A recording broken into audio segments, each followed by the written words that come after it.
I always tell my students to make sure they take backlash out of the system whenever they're adjusting a piece of machinery. What I mean by that, I never have a good example. Backlash is just the little bit of play in a mechanism that allows a machine to come out of adjustment.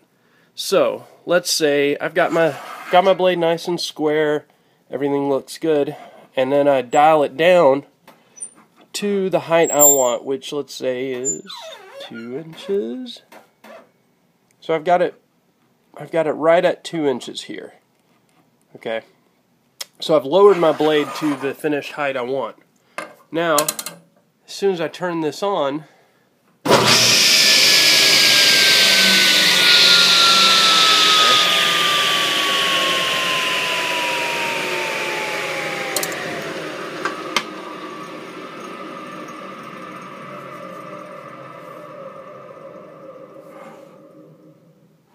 I recheck my blade at top dead center. I'm now most of 1/8 of an inch away from where I was before. And that all has to do with turning on the mechanism and the inertia in it just readjusts the system.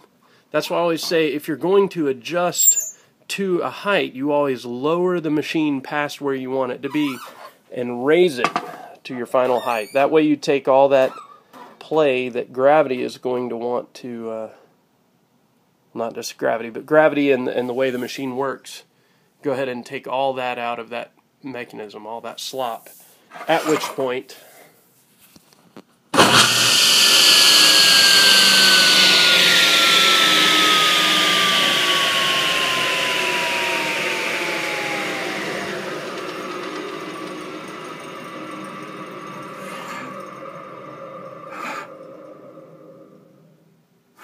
point, your tools stay aligned. So still 2 inches. That's perfect. So to take that out, just to show you what it is, see we're tight up against it there, and as I rotate it, it creates a gap. So all I have to do is loosen this Allen screw, set screw, as well as this one, adjust this out so there's a gap, slide it up tight and tighten it back up, and as they say, Bob's your uncle.